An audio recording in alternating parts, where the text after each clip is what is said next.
যে সোনালী সুযোগগুলো, যে সোনালী সময়গুলোতে যদি আল্লাহ রাব্বুল আলামিনের কাছে আমরা কাকুতি মিনতি করি, আল্লাহ রাব্বুল আলামিনের কাছে যদি আমরা চাই, তাহলে আল্লাহ রাব্বুল আলামিন আমাদেরকে কখনো ফেরাবেন না। আল্লাহ রাব্বুল আলামিন আমাদেরকে খালি হাত ফেরাবেন না, আমাদের দোয়াকে রদ করবেন না, প্রত্যাখ্যান করবেন না, বরং আল্লাহ রাব্বুল আলামিন আমাদের দোয়া শ্রবণ করবেন, শুনবেন, কবুল করবেন। যা চাইবো আমাদেরকে তাই আল্লাহ রাব্বুল আলামিন দিবেন। তার মধ্যে একটি সময়, যে সময়টিকে আমরা মূল্যায়ন করি না, সে সময়টিকে আমরা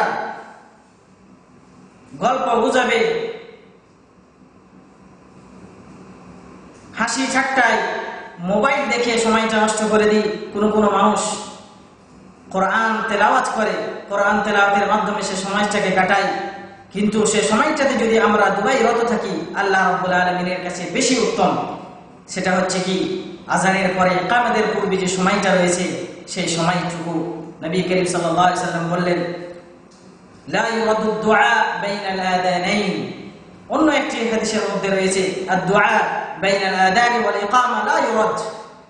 ইকামত এবং আযানের মধ্যবর্তী সময়টিতে দোয়া রদ করা হয় না, গ্রহণ করা হয়, কবুল করা হয়।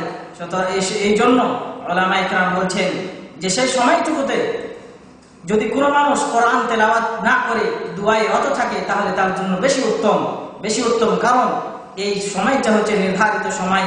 আর তেলাওয়াতের জন্য, কোরআন তেলাওয়াতের জন্য কোনো নির্ধারিত সময় নেই। কোরআন তেলাওয়াত সব সময় করতে পারবেন, কিন্তু দোয়া যে সময় আল্লাহ রাব্বুল আলামিন গ্রহণ করবেন, কবুল করবেন, সেই সময়গুলোর মধ্যে একটি সময় বাইনাল আযানাইন, আযান এবং ইকামতের মধ্যবর্তী সময়।